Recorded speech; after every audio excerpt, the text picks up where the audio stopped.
you guys again with another talk. Basically, this one that I'm going to be giving to you guys is on something that came from a dream last night. And it's basically some information that I studied a long time ago, but it popped back up into my unconscious last night. And that's because it's something that I haven't really thought too much about, but it very much so pertains to some of the things I've been talking about here. So basically, to hit you with what the subject is, and this one should kind of go fairly quickly. It's the heptagram and the heptahedron. We'll be talking about timing, influences, and energetic implications, and why does it even matter, right? So first and foremost, what I'm going to do is get here on my little drawing board and draw it up. It's actually pretty amazing here. So here's what I'm going to do is draw it out real quick. Try to draw it as nicely as I can here. So what you're going to see at the top, starting from the top, is the seal of the sun, Venus, Mercury, Moon. Then you have Saturn, Jupiter, Mars. Back up to the top is the sun, and that's going clockwise there. So you see a star that's created of 7 points there. So I'm going to get to the implications of what this is by drawing the way that it actually travels. And you'll see the change here. Okay, so from the sun here at the top, right, you're gonna see it traveling down to the moon, right? From the moon to Mars, from Mars to Mercury, from Mercury to Jupiter, from Jupiter to Venus, from Venus to Saturn, and then from Saturn back up to the sun. Now, so what, right? Where are you going with this, right? Here's where I'm going with this, is that basically what you have here is the order of the planets, especially if you go backwards from this, and I'm going to show this as I write in, because the sun, I talk about how the universe is the hexagram. The universe is Earth. The hexagram is the sun, this point here at the top. The hexagram is the ruach. It deals with consciousness. It deals with the mind, your ability to use your intellect and your senses as a conglomerate, as a whole. And that's what this whole heptagram represents, is all the little senses that you're using in your consciousness as a whole. This is actually an expansion of the hexagram, Star of David, Seal of Solomon, they call it as well though too. Okay, now what you have here, why these lines traveling this way? It's pretty cool because each of these planets has a day that is attached to it. So you have Sunday here going to Monday, Tuesday, Wednesday, Thursday, Friday, Saturday, back to Sunday. So you have a travel through the week. You also have going in a counterclockwise order, the order of the planets. So you have the sun, you have the Earth here, right? Mars, Jupiter, Saturn, the moon. You have also, in the moon is in some ways represented Uranus, Neptune, and Pluto. Pluto got, debunked as a dwarf planet or whatever, but I and other occultists, if you will, people that are into understanding mythology and stuff like that, they still utilize the mythology of Pluto. So moon, Uranus, Neptune, Pluto.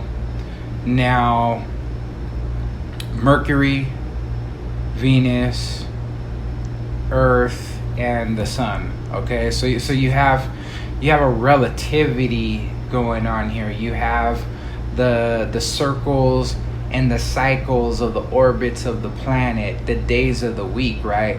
And I've inscribed this in a triangle. You see there's a circle here. You see there's a circular motion that's going on even in the heptagram, as far as it's created in like a star-like form, correct? So I'm going to talk about this now a little bit more. I'm going to basically move on with this, and we're going to write some more stuff down to explain a little bit more what this is talking about here, right? And like I said, I'll freeze frame this clip of me showing this diagram so we can refer back to it in this lecture. Now, we need to understand that the triangle is equal to the potency of 3. All right, and the potency of 3 in the Kabbalah is what they call Beriyah, right? Beriyah is you actually find the root of that word in the first chapter of the Bible in Genesis. The root of that word being bara, right? And bara is to create, right? Bariya has the forms of all things that are to be created within it. It is the mother, right? And they also seal it with Saturn. Saturn represents not only the world, but it also represents the feminine aspect of the soul as that which creates all forms and has the blueprint of all forms within it. Saturn is also, as the world, is also the universe, but it's the hexagram. This symbol I just showed you, the heptagram, is an extended form of the hexagram. Okay, and the hexagram represents the ruach, mind, or consciousness, right? And all the potencies that connect with consciousness. I'm going to show this to you again and break down some of the potencies of consciousness within this. The sun here at the top is the conscious mind, right? And it links to several different sensory potencies, and those potencies would be we'll start going this way. Desire,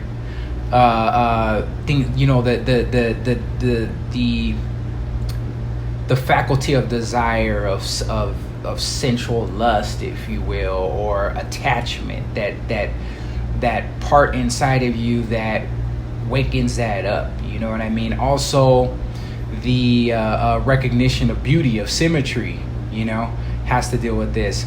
The intellect or reason, the ego as well, the ego as a intellectualizer and a reasoner and a chooser, one that sometimes has its own mind, if you will, is in this potency. The unconscious is in this potency, and that is really pretty plain to see too if you think of the fact that Uranus, Neptune, and Pluto would have something to do with these there, because Uranus, Neptune, and Pluto have a lot to do with the unconscious, right? So going over to Saturn. Saturn is, in a way, we can say it's the Earth, but we're dealing with Beriyah when we look at Saturn, which is the forms of all things in their most rudimentary form. It's like the seed of all form. It's the mother, you know what I mean? And this is a more of an unconscious symbolizing faculty, a faculty inside of us that understands symbolism and that can put basically two things together as one and grasp and gather knowledge from it. You have the next one, Jupiter here, which is memory, being able to remember, and also the fact that memories a lot of times link back to symbolic factors. There's certain things that you could just be walking around throughout your day and see something and it evokes a memory, so it's in a way the faculty that sees things as far as physical objects as symbols, but is also seeing a deeper portion of the form in the form of a memory. And then you have the will, the volition, the driving force inside of you. that is represented here by Mars. So these also represent potencies within, like I said, consciousness. That consciousness, and this is the center of the Ruach. If you look at the hexagram, and I'll throw up a picture of that. That way you can see how this symbol falls into that, though. But this heptagram is the Ruach, Star of David, Seal of Solomon, but basically blown up, if you will, kind of drawn out just a little bit. You know what I mean? It's basically taking the sun, which would be at the center of this, and extruding it to another point. You know what I mean? Because without this seventh point, we'd have 6.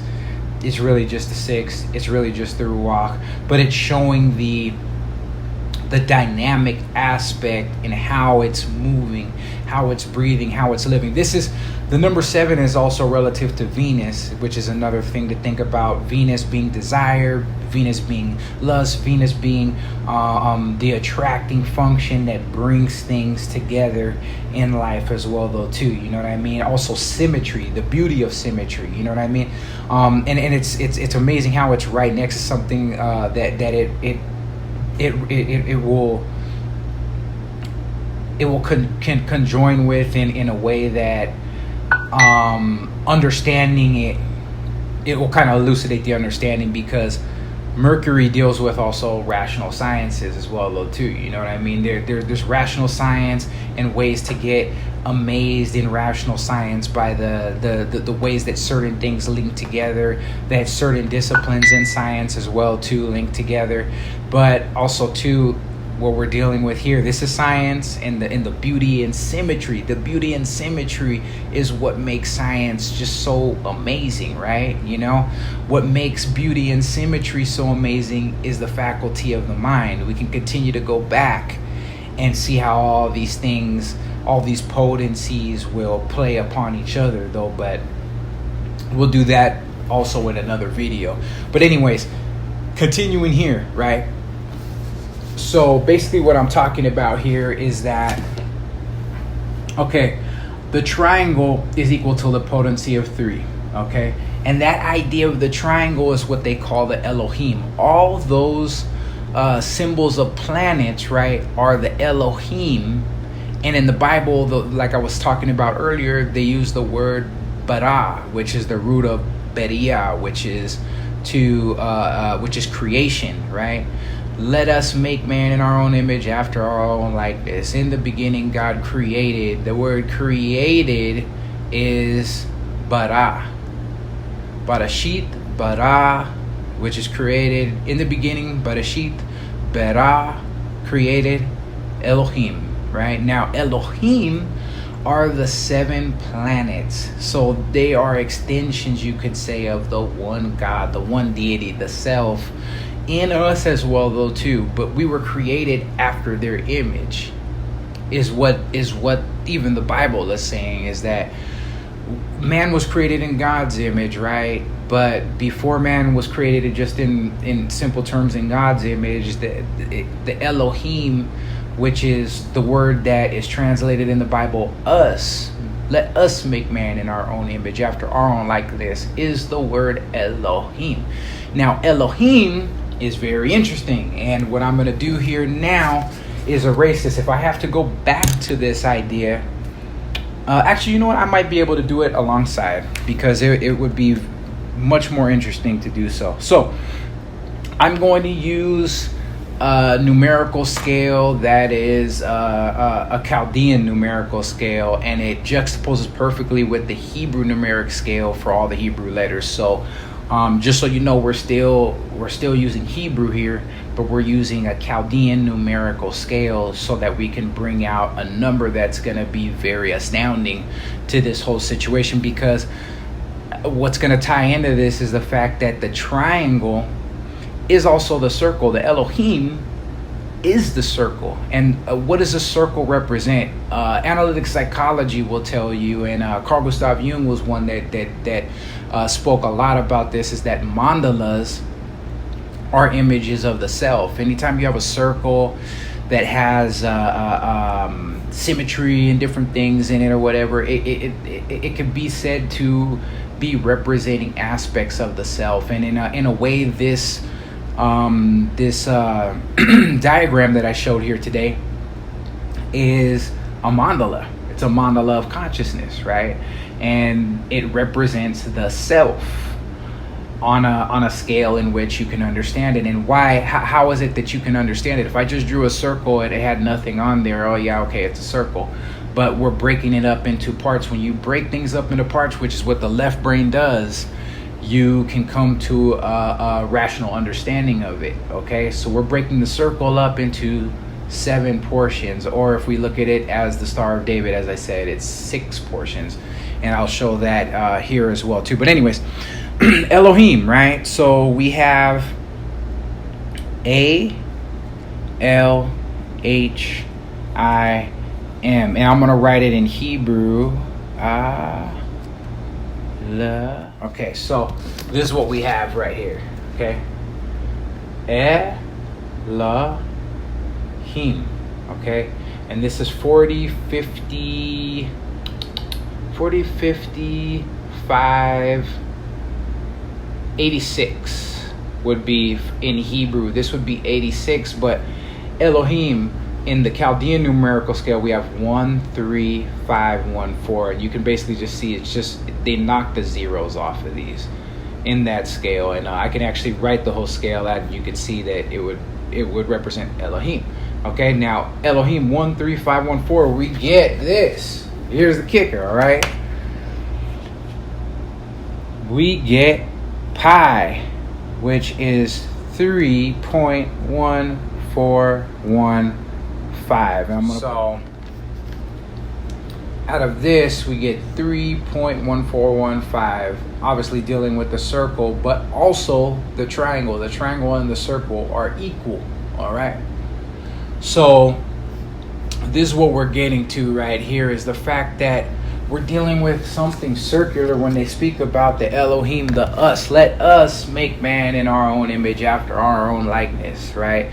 So there's a greater energy at work in our consciousness that is a copy of those things that are going on in cosmic revolutions, in cosmic circles, in the orbits of the planets, in the orbits actually, as or the revolutions of the stars, right? And that would get into the idea, which is really an easily accessible idea. There's an Egyptian idea that's a variant of it though, and this one uses Egyptian names. But in Crowley's idea, they had Nuit, which was the circle that was basically space, you could say, right? It's boundless, it's endless, right? It's the circle without bounds, right? The circle whose circumference is nowhere, but it's imposing, it's pushing, it's sending influences down into the creation and upon the creation. In between the what they call Nuit, which is, and you could see Nuit as also too in Egyptology as the vault of heaven. She's bending over the earth. I'm going to put a picture of that up, that way you can understand more exactly of what I'm talking about with that. She's bending over the earth, and she has the stars on her belly, etc., etc. And this what she's doing is she's contracting upon the earth. Now, Ra-Hor Kuit is the consciousness, right? The space in between that allows for egoic consciousness, a perceiver or understander. And he's basically kind of, you could say, being smashed. You could feel the tensions that are going on within the consciousness that's dealing with all these different potencies now that are at place within the psyche. You know, that's why archetypal psychology is so important, because we need to know these stories. We need to know the potencies and the imports of certain gods, which are energies that are being impressed upon us and impressed upon certain things. That they definitely have an imprint or a signature on certain things, if we understand that the symbols represent energies and represent qualities. Okay, so getting back to this now, right? Okay, so we've gotten into the idea that this is the circle. We're talking actually about a circle. It's a heptagram. It's a 6-pointed star if we look at it as the hexagram, but it's also a circle. Okay, it's a delineated circle. It's a circle that has delineations, points that we can understand ourselves by, right? And these points are parts of the ruach. This symbol here is the ruach, the consciousness, right? Surrounded by the potencies of consciousness, which I explained as I talked about how some of these appear within the consciousness, right? This is the same thing as this. Exact same thing, nothing different but the form that it shows up in. And I'm actually going to show too some pictures of what a heptahedron looks like. And I'm going to talk about the etymology on heptahedron, because it's going to show you that the delineation points on the heptagram are actually seats of consciousness, or thrones of energy, archetypal energy that is working through your consciousness, whether you know it or not. It's doing it unconsciously, or if you're consciously aware of it, you can catch it. But to be consciously aware of it and catch it, you have to understand the import of what the symbolism is, what it means, and how to catch it. You see what I'm saying? Because what has been said about all these symbols anyways, right? Because Mercury, and we talked about Mercury in the last video, is the author of the work, the one that throws the symbols out there, the one that gives the language, the one that puts the meaning to the language. He's pretty much the big other of Jacques Lacan that I talk about in every video, but never really we get around to it. But the thing is, though, is Mercury is actually really in a large way, and if we look at the myth of Proteus, is all of these symbols can be all of these things at one time, because it's a deity that represents metal in a liquid form. And if it's metal in a liquid form, it can be shaped, it can be canalized, it can be formed as almost as if in a mold. And also too, in actual real physical alchemy, Mercury is an amalgam, meaning that you can use it to bond other metals quite quickly. I mean, it's used to do that. You know what I mean? But anyways, continuing, right? Okay, 3 is Beriah in Kabbalah, right? And Saturn. And we talked about Saturn, how Saturn is, we could say, time. It's a feminine. They show Saturn in Chronos as masculine, but in Kabbalah it's a feminine entity that has all forms of creation in the most rudimentary form encoded within it. It's like the DNA of all form, if you will, right? It's also Chronos, time. And this links with the idea of how necessity is the force upon 3-dimensional objects, right? Because if we're talking about form, if we're talking about physical objects, we're talking about 3 dimensions. You know what I mean? We have 3-dimensional objects in front of us all the time, right? But time is another thing, and I'm gonna get to that in this reading. Okay, necessity is the force upon 3-dimensional objects, as force, destiny, and fate show us that we move or are impelled to move based upon them, right? We're based to move inside of ourselves. We feel the necessity. We feel, man, this is my calling. This is what I have to do. You're gonna move on it, though. You know what I'm saying? Or you're forced on necessity to move out of survival, out of all these different impulse factors or archetypes that are being cast into your consciousness, that are telling you and urging your body to move. You know, you get hungry. that's an instinct, right? You know, you're gonna move on that, and it's based on survival. Survival is also represented as Saturn, you know, as the symbol Saturn, or the symbol for the world. You know what I mean? And that's in even the Eastern systems. That's the root or base chakra. You know what I mean? So chakric systems go into this whole idea as well, though, too, because the word for Sephirat, right, which are the circles, the circular dimensions on the tree of life, which these planets actually represent as well, though, too, that I've showed you earlier. They're circular dimensions that are connected by lines. I'll show you a picture of that, and I have in a previous video. These circles are Sephirat, and it means wheel. They mean wheel or circles, the same idea of the word chakra. Okay. So, anyways,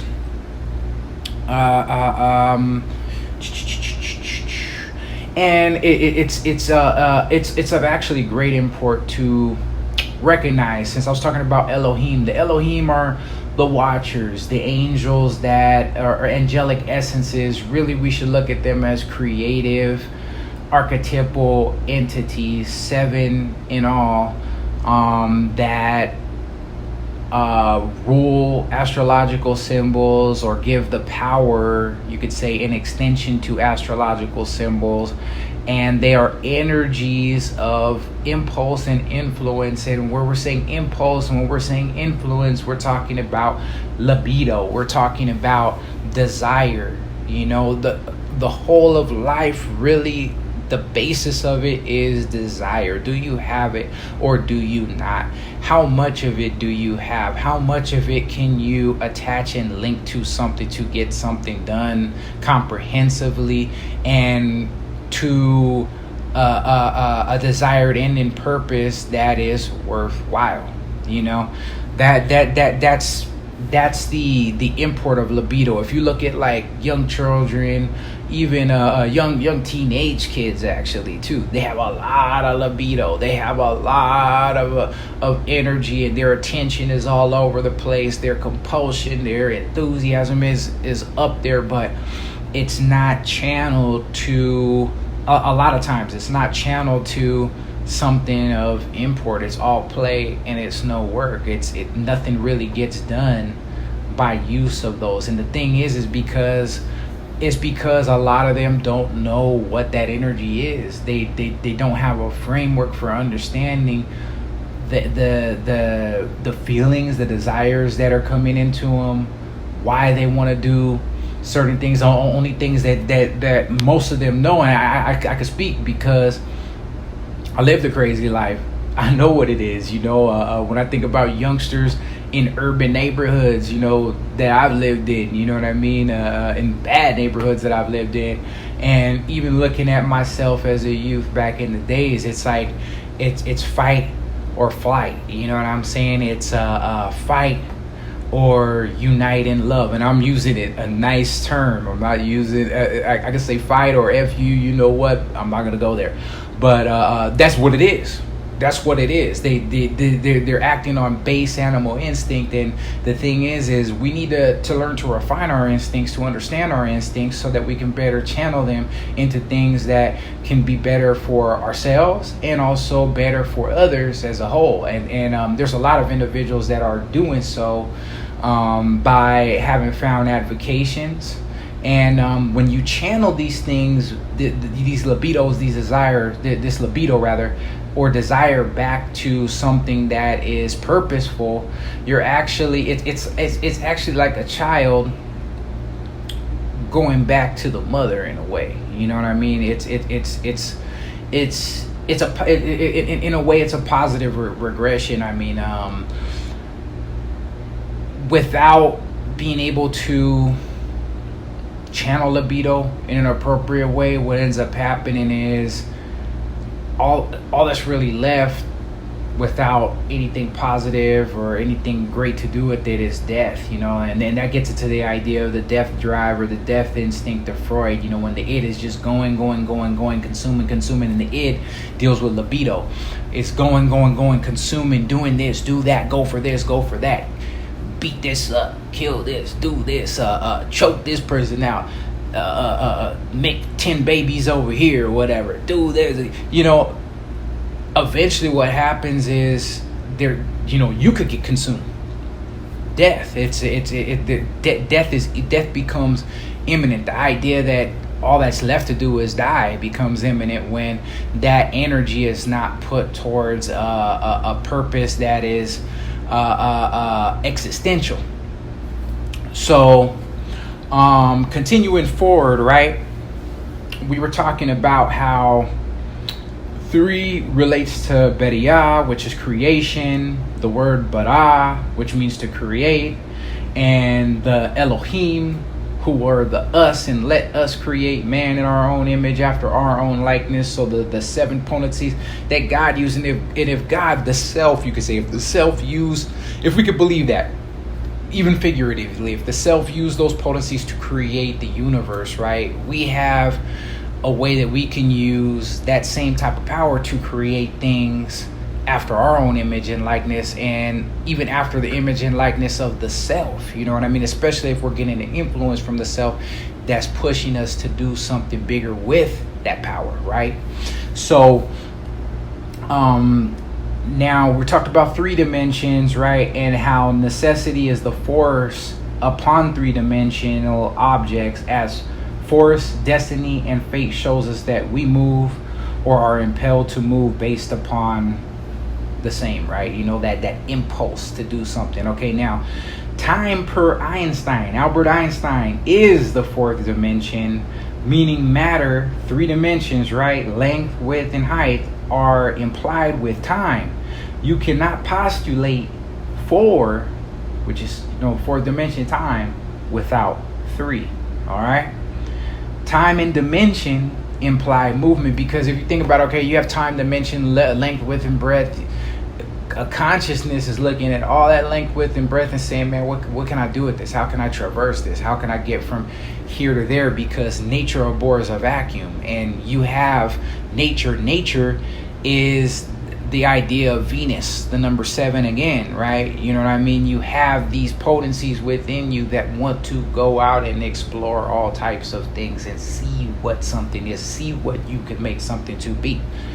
All right, so 3, the number 3 is Aralim, or thrones, right? And thrones is a reference to Beriah, Binah, which is understanding, which is the number 3 in the Hebrew system of Kabbalah.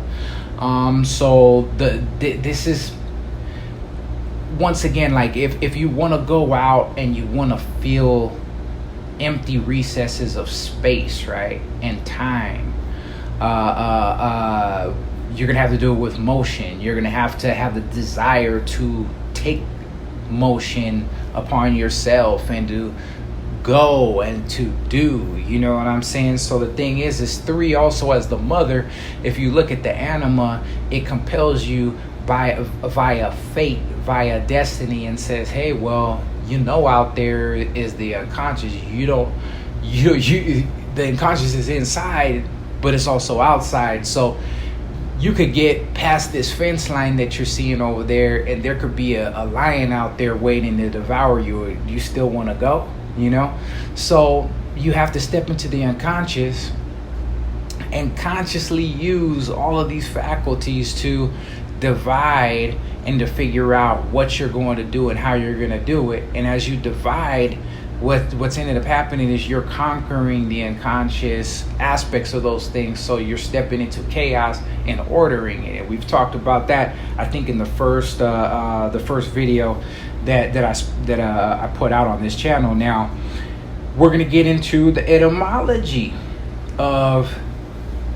heptahedron. Okay, so the etymology is found in the ancient Greek, and you have the word edra, or actually let's start with epta, which is 7. All right, 7, and edra, which means seat, chair, stool, or bench, right? And has an idea of to sit. Now 7 seats, 7 thrones, right? 7 7 seats, 7 thrones. These are 7 seats or 7 thrones. And if you think about a throne, you think about a deity, or you think about a king, or you think about some ruler that can order you or guide you and gives a mandate or a direction, which exactly is what happens, you know. And I said direction. The word direction has actually the Hebrew word derek in it, right? And I might be able to get to that Hebrew root if I can remember when I put slides on here. But derek means the way. You know, it shows you what is the way to go, and that gets into the idea of the goading process, which we're actually unfolding here on this channel right now, what that actually is on the inside. Now, 7 is also the idea of the dove, the transpersonal dove that comes and alights on the head, the dove of the Holy Spirit, or it's the dove of Aphrodite, it's the dove of Annunciation, or it's the dove of desire that alights into the conscious and gives you some type of wake up idea. It says, man, go for this or go for that, or man, I don't like this, man. You know what I'm saying? Like I just want to get rid of this or push this away or be done with it. And the thing is it's really important to be aware of how heightened those desires are, so you can understand what you're about to do next, where you're about to go with it. So anyways, now and a heptahedron is a polyhedron with 7 faces. All right, and some of the numbers of the vertices on those things are pretty amazing though too, because you get the numbers like 10, right? They're 10 Sephiroth in the Hebrew Kabbalist tree of life, right? You get numbers like 12. There's 12 constellations, you know, that we have in the zodiac that we utilize in astrology, or 12. You could also say single letters in the Hebrew alphabet that refer back to the astrological symbols, which are 12 in number again, right? So now finally what I'm going to do in closing on this, which will be pretty interesting too. You'll like this because this is going to open up this idea just a little bit more. I got to do a little bit of erasure. We're going to go over these first here. Domingo, Sunday, right? Now, Sunday is something that deals with the sun, soul, consciousness, soul Invictus, the Lord, Jesus Christ, right? Sunday, okay? And it also deals with, if we think about it, a king that reigns. Anno Domini is a word that we get from that. Domini meaning Anno Domini, the year of our Lord, right? Anno Domini. So anyways, Lunes is dealing with the moon, Monday, Luna, right? Martes, Mars, all right? Miércoles, Mercury. Jueves, which is Thursday, right? Thursday, also Jehovah, because that's something that deals with Jupiter, right? And then you have Viernes, Venus, okay? Our whole 7-day system basically followed this whole idea as well though too, because this is a very, very ancient idea, and they kept it going. Sunday, Monday, Tuesday, Wednesday, Thursday, Friday. We're here at Viernes, Friday, right? Thursday, Jueves, Jove, Jupiter, right? We're here. See? Before that, Mercury. This is the symbol for Mercury. Miércoles, right? Mars, Martes, Tuesday, all right? Lunes, the moon, Luna, okay? So we're basically continuing an old installation that had pre-programmed determinants in there for certain things that were supposed to be done, and I'm going to talk about some of those things that still occur, just so we can see that we're on the same page and track, though, right? Okay, so sábado, think about Saturn. Okay, this is Saturn, sábado, but Saturn is also in a way Satan, okay, or and okay, why Satan, man? You're always talking about some devils when you're doing your talks, Isaiah. What's up with that? Saturn, what made the devil evil was the impulse, for instance, to create matter, right? And we were talking about the fact that Beriah deals with the Elohim, the creators. Beriah has the forms, the rudimentary forms of matter inside of it. Matter is said to be evil. You know what I mean? The only evil, or ignorant. It in and of itself has no consciousness without consciousness being placed in it, and that consciousness being placed in it is why on the seventh day, which this is, right, God rested from his works, and why the Sabbath is holy. Remember the Sabbath day to keep it holy, because this is the day on which the Lord rested from his works of creation, right? And you have the 7 days of creation, 1, 2, 3, 4, 5, 6, 7. This is the seventh day of creation. The Sabbath is another reason for this as well, though, too. And I'm going to put even the Hebrew names here. That way you can kind of look at it from another angle now, okay?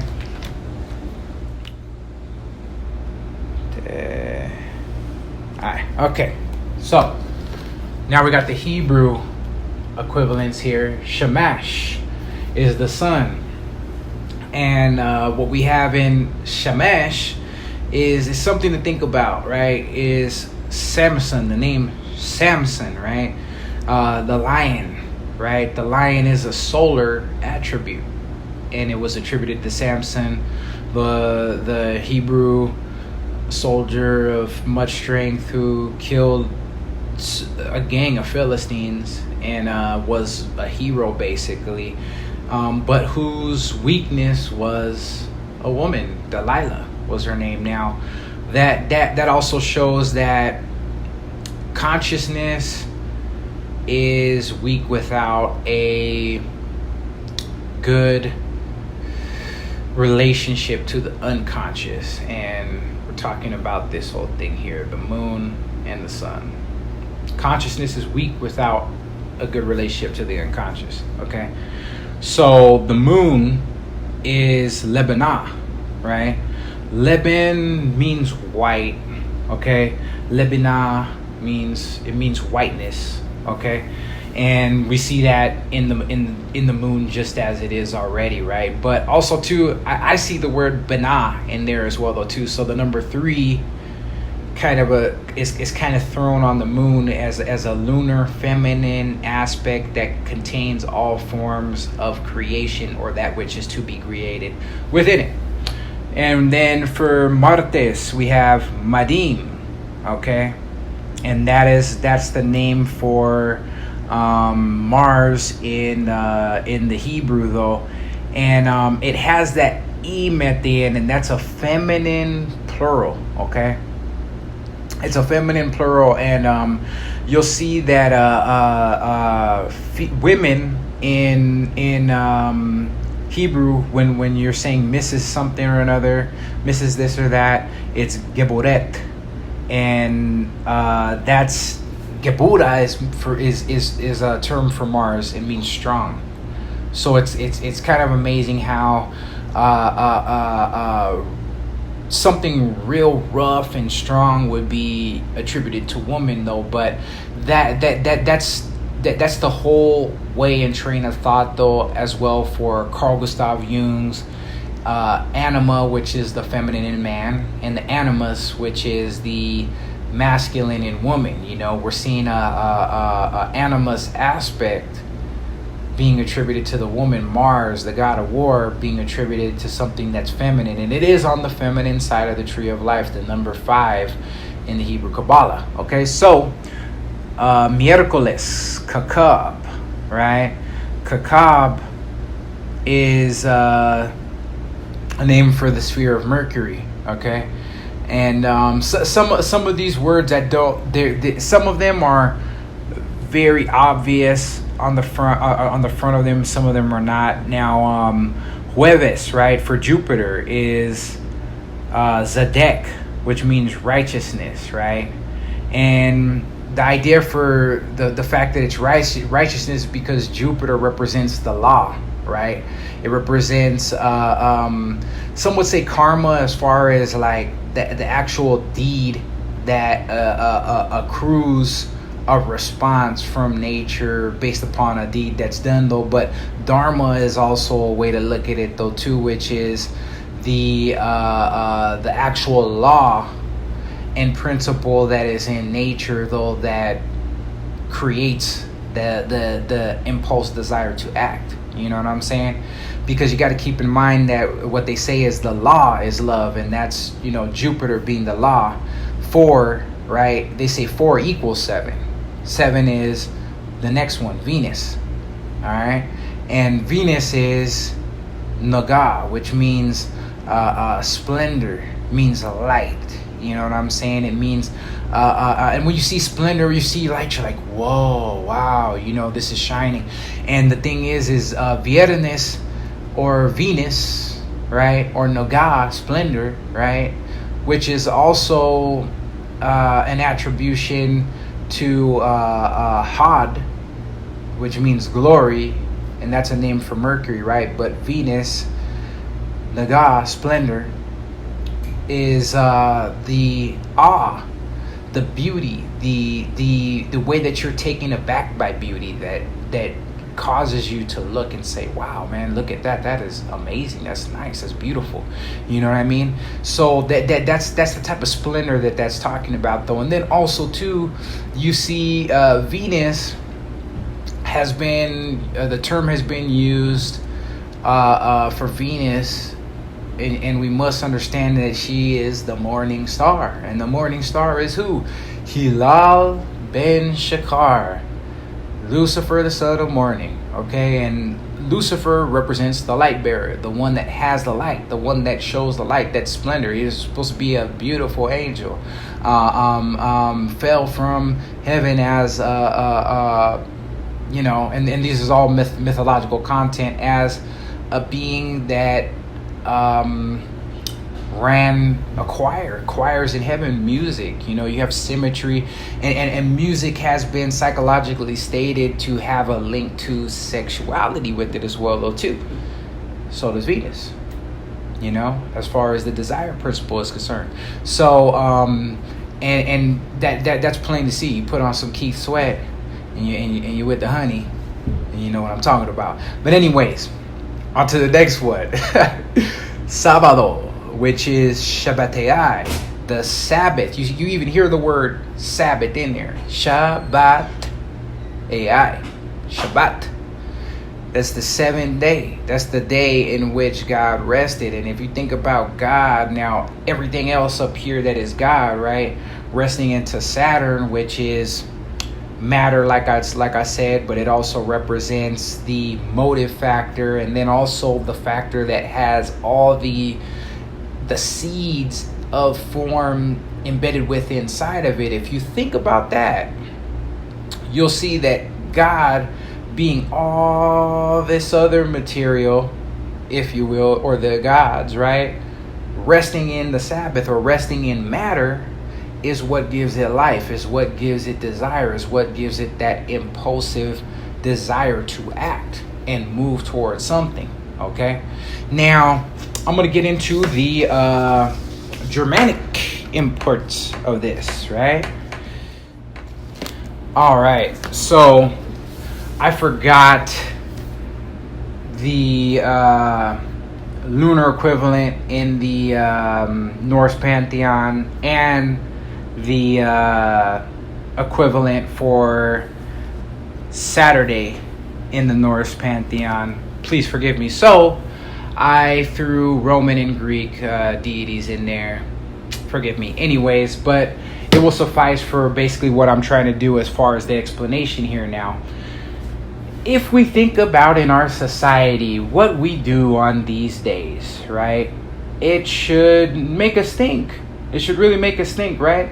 Odin hung himself on the world tree in order to gain wisdom, which he sacrificed an eye for, which is at the bottom of Mimir's well, okay?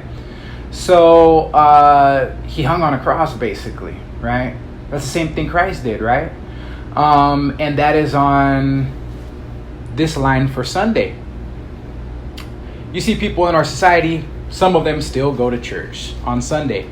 Now, in the Hebrew Bible, it said, 6 days shalt thou labor, and on the 7th day thou shalt rest, right? So we can remember the Sabbath day and keep it holy. They were productive, right? In American society, we only work, for the most part, Monday through Friday, and then we got the rest of Friday off, Saturday, and then we got Sunday. We're back to work on Monday, but Sunday is usually the holy day. And keep in mind now, there's a book that I read by an individual by the name of Lou White, and that might be a nom de plume, pen name, because Lou White sounds a lot like Levite, which is the holy race of priests in the Bible, right? Okay, so a digression. Let's continue. Monday, Tuesday, Wednesday, Thursday, Friday. We have all these days now, okay, that we work. Friday we get off. What do we want to do? We want to go and drink. We want to go and party, That's basically how it goes on a Friday, right? We have the day attributed to the deity Venus.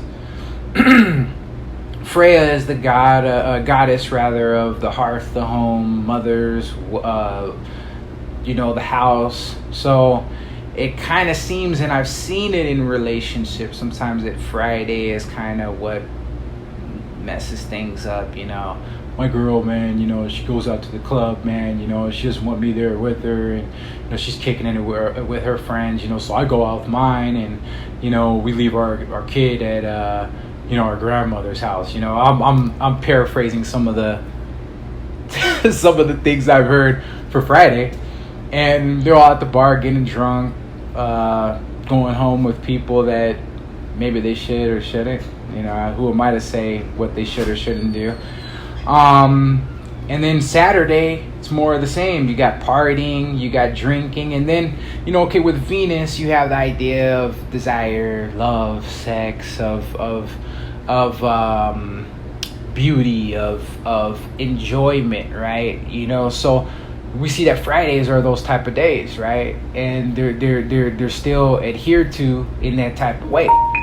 And then we have Saturday as the same type of day. Usually people are getting together, partying, and doing things of that nature, etc., right? And the deities for the day of Saturday are Bacchus, the god of wine, the god of revelry, the god of the Bacchanalia. We could also think of Saturn, the god of Saturnalia, where people were having orgies, etc. Dionysus is the same type of deity. So it's something to think about after that way that in our society we have not really gone too far from the import of what all of these deities for these days mean. Like even starting the week, right? Monday is usually the worst. It's usually the inception of things, right? The moon represents in a large way because, like I said, it deals with Uranus, Pluto, and Neptune, right? Uranus being the inception of things, the first god, the king of the gods before he got castrated, right? So what ends up happening is that's a day of inception. That's an incipient day. That's a first day type of thing, right? You're fighting through Tuesday. You're fighting through to try to get it. It's a war. It's a battle. You know, it takes strength to get back on the horse, but you're gaining your strength back because that hangover that you had on Saturday no longer is an issue, right? Wednesday, you're on your job. The intellect is working rationally. The ego is working in your favor. As far as it's not working so much against you because you're not caught in the cloud anymore, right? Thursday, you're really productive. You're really getting things done. But now, Thursday too represents, you know, remembering what you did last week. Now you're thinking about making new plans, right? Oh, I can't wait for Friday to come. Friday, you're enamored by all the things you're going to do that night. You're being alert. You're thinking about, oh man, I'm going to go hook up with this girl down the way. I got a number, man, sometime during the week, man. You know, let's see if I can slip away from the house. You know, those days on in between still have their import in some ways. We can deduce from the symbology on those days and from what happened in the days before, kind of how things are going, you know. Thursday too is, you know, once you get into Friday, a lot of times in workplaces the productivity starts dropping off because people are just sick and tired of the whole week and they're ready to get to their partying, you know what I'm saying? And thank God it's Friday, TGIF, you know. But long story short, we've covered all of this. Let me take a quick look before I wrap this up because we're kind of close to that hour mark, and I am going to cut out some of the empty spaces in this video to make it more accessible. Do I have enough time to do that? Yeah, might as well. This will be the last thing that I do in approaching this, though. But this is why myth matters, and I'm approaching this really quickly. Obviously, you know, you could make an hour or two long topic on just one deity and just the imports of one deity. But the thing is, though, is we're under so many impulses. Wouldn't it be nice to know really what's going on inside that head of yours? And at the end of the day, you'll say, dude, I know what I'm thinking and I know how I feel or whatever. Okay, maybe you can boil it down to two things. Maybe it's fight, flight, and maybe three things. Maybe it's maybe it's joining in love. And I'm not going to get into that. You know what I'm saying? But I'm just saying, you know, it would be nice to somewhat order this chaotic cosmos, if you will, that surely arose from chaos. Desire arose from chaos. 7 is something of desire.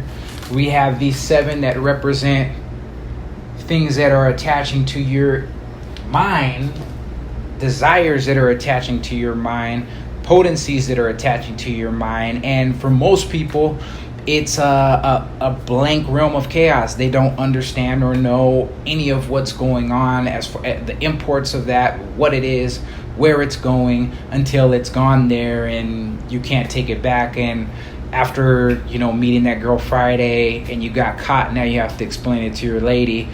And you come back to your house and all your stuff's on your front porch and she's talking about go to your mom's. So I mean, it's something to think about. It's really something to think about. Ordering chaos, and ordering chaos is about making lines of delineation so that we can know what is what, and so we can know that perfect circle in its entirety. That perfect circle being the archetype of the self, being that which the self is, being that which can be likened to a mandala. You know, you have a mandala is usually separated by 4 concentric circles, and you can look at the outside circle and it'll talk to you a lot about, you know, who you are, what you are, what's going on the outside of things. You know, as you get towards the center, it's talking more about the inner you, the inner self, or the inner idea that it's trying to explain and manifest as pertains to the self, you know. And Carl Jung talked a lot about mandalas, and I'm gonna very quickly brush up on that, though, is that, you'll get to a point in your life where the chaos, it gets so much, it gets so bad, it gets so crazy that your libido will start to regress, because either you don't understand it enough, or you're going through such a bad time, and maybe the bad time is the bad time that you caused because of something that you decided to do, or a way that you decided to act out, and now you're in depression, your libido regresses. And what happens is sometimes you start to have these dreams that have a circular aspect to them, and that's a mandala dream, where they have aspects of fours in there, you know what I'm saying, like 4 guideposts in the dream, or 4 portions, like 4 islands or something like that, you know what I'm saying. And there was a center, and then there was like a kind of periphery on the outside, and then these 4 posts or something. When you get dreams like that, they're talking about the self, they're talking about who you actually are. And it's really a leg up on this type of information to get dreams like that, because you'll start to understand yourself from a deeper point of view. I actually went through a real big depression, real bad time. Tell you about it sometime when I have some more time. But what ended up happening, I ended up having a mandala vision that showed me at the core of my being the type of individual that I truly am. And that's why I'm here doing what I'm doing right here now, and other things that you're not seeing me do right now, because I haven't publicized those things. But I do have another page where I do Brazilian Jiu-Jitsu competitions. I got an MMA fight coming up here pretty soon. There are other things that I do based out of that libido. It's a matter of how you canalize that libido, but do you know how that psychic energy is running through you? What type of psychic energy is running through you? Do you know what your personal myth is? That's another thing. Do you know the symbol of what you are? Have you seen your personal watchers? Have you met them? You see what I'm saying? They're deeper layers that you can go into, and it seems impossible. It's like, man, how could you get to all that? Or yeah, you sound like you're bragging. I'm not. I'm just saying that there are levels inside of yourself that you can peel under like an onion and get to the core of it. The closer you get to the core, the closer you get to the numinous, or you could say the transpersonal aspects of yourself, and it opens up vistas of understanding, man. I'm telling you, I'm enthused about it. Obviously, you can tell it in my voice, you can hear it in my tone when I'm speaking about these things, and I'm not going to shut up about it, because it's just something. Once it clicks, if I can be someone that can spark that off in you and get it to click, it's possible that the self will start manifesting itself to you, or that that some of these talks, some portion of this talk will constellate something that will jog you, and you'll see, man, I need to get this chaos in order. If you're in that state of chaos, or if you know practically nothing of the inner layers of yourself, because once you can start getting this stuff in order and seeing it for the levels and for the different layers it has, now you can start locating where this is coming from, what's coming into it, what's happening, what could be the prospective outcome of this. But anyways, let's go ahead and break down an idea of timing. Now, this idea of timing comes from the heptagram, right? And the heptagram, I'm going to draw it smaller, that way we can go ahead and process this last portion, okay? So the first hour of the day will always be attributed to the sun. This is how I had been taught to do this, okay? So 6:30 a.m. would be sun, then you go Venus, then you go Mercury, then you go Moon, Saturn,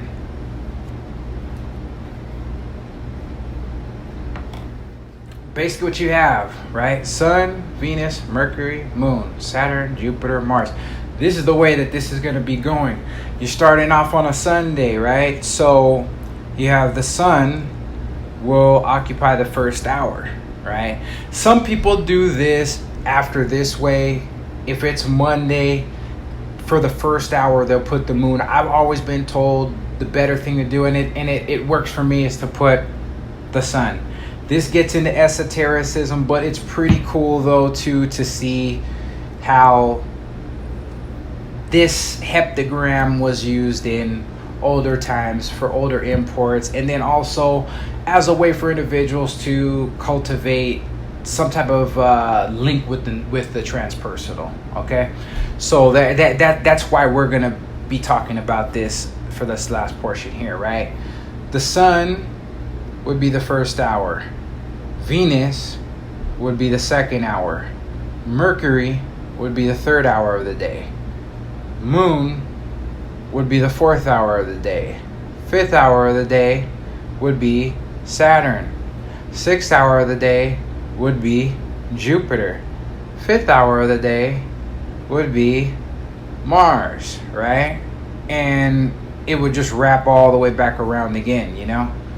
So basically what you have here is Michael, Anael, Raphael, Gabriel, Cassiel, Sachiel, Samuel. These are deities in the Hebrew lore, angelic essences, which you could read up on. It'll talk to you more about the mythology behind these 7 planetary seals, which also have metals that are attributed to them. The sun being gold, and that's the top.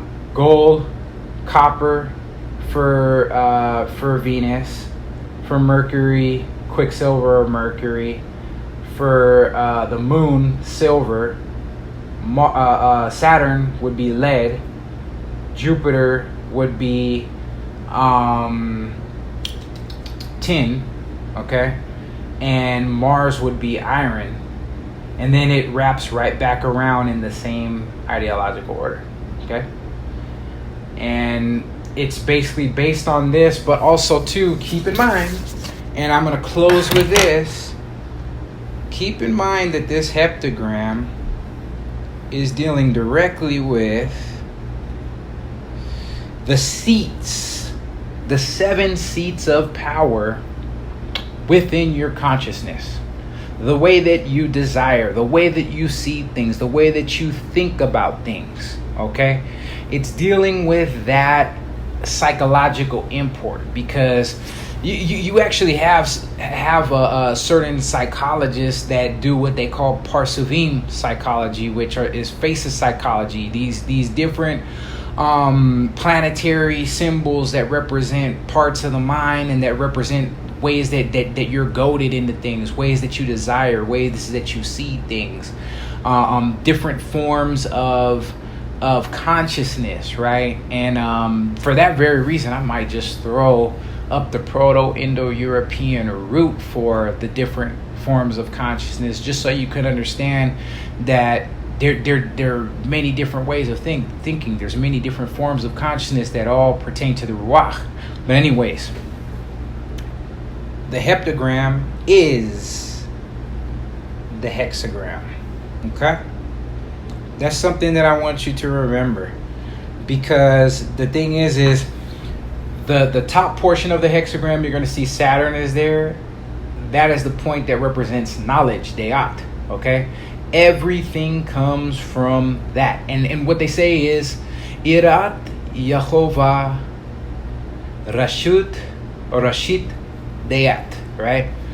The fear of the Lord, or the amazement or the wonderment of the Lord. And they say the Lord, it's Yehovah, Yod being fire, He being water, Va being air, He being earth, the final He being earth. All these potencies that represent several things, too long for me to describe here in this lecture at this length at this time. But the wonderment and amazement of the 4 qualities of matter, okay? And when you're wondering or you're amazed by those things, and you're putting your focus is basically being drawn to something higher, and it's being encapsulated by something higher, which is the number 3, the triangle, okay? That triangle goes back to the Hebrew letter Shin, which is the spirit. And when you put the letter Shin into Yod He Vah He, you get what they call pentagrammaton, or what the Thelemites call pentagrammaton. That's Yahushua, the name of Jesus. Okay, and that name means salvation. Okay, you basically are linking. Once you get into to understanding this, utilizing this, building your knowledge on how the psyche works, peeling those onion layers away, like I was talking about, you get into a position of where you can start really saving yourself.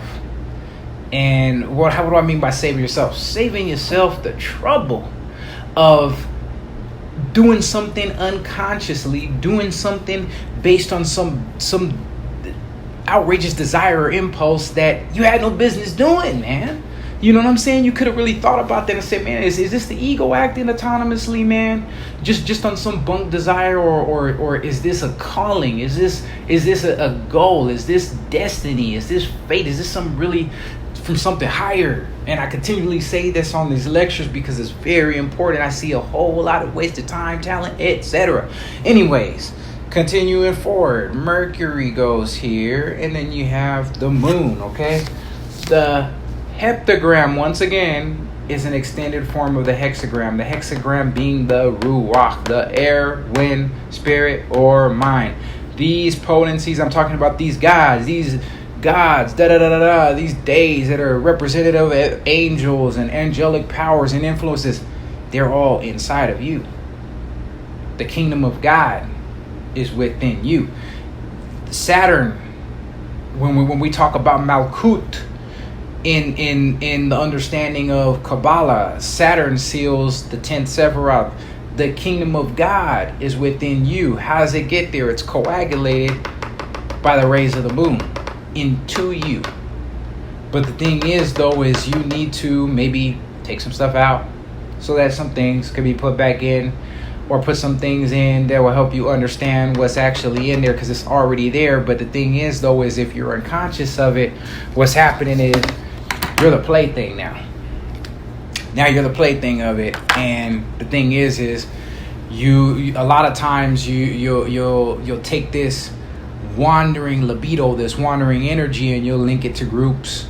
You'll link it to peer groups. You'll link it to somebody that can show you a better thing to do, instead of becoming somebody that is unique, somebody that has his or her own eccentricities. And some people say, well, that's terrible to be eccentric, to be something different.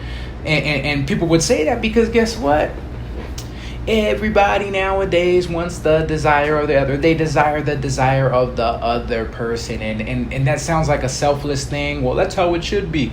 No, that's not how it should be, because if I only desire the desire of the other, that doesn't leave any space for the fingerprint that I am in this whole world. Even though I am one with everybody, I am also something very separate, and I need to be eccentric. I need to be unique. I need to be different so that I can fulfill some niche that is needed and is necessary within society, and within the life of people around me, and within my own life. I need to be happy, because at the end of the day, desire comes from, and these desires, all of this comes from nothing.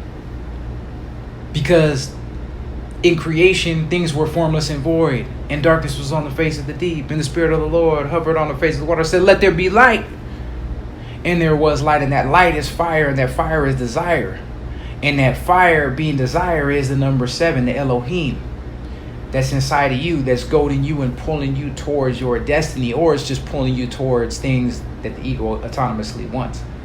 I'm repeating myself, but repeating yourself is a good thing. It's actually a sign of a half decent speaker, and I'm gonna say half decent because I'm not gonna get into inflation here, but I'm just gonna say it's like, you tell them something once, you tell them something again, you tell them how you're gonna tell it, and you say it again so that it gets concreted here, so that it gets here, and that so maybe some change can come out of what it is that you're saying to them. You see what I'm saying? Because we're in a crisis here in the world, but we're at a good time here in the world because of that outpouring of Aquarius that I talked about in that last video.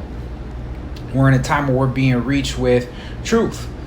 And this energy in this time is being outpoured in such a way where we can find our own truth, which is based on relative truth and truth that is relative to all things, and live out that truth from a very inner status and a really inner standpoint, not a truth that is a truth of a church, a faculty, a cult, a religion, or any one religion, but truth that is all encompassing and syncretic, a truth that's inside of us, a truth that's pragmatic that we can live out. And that's what I hope to give to each and every one of you that come here and watch this this series, whenever it is that I put it together, whenever it is that I have the time, and I will make time, because it is that time. It is that time. So thanks again for tuning in, watching, and listening. Hopefully you got something from this. Please leave comments. Let me know maybe possibly what it is that you want to see next. And hopefully you got something from it. Enjoy the rest of your day, night, morning, wherever in the world you may be.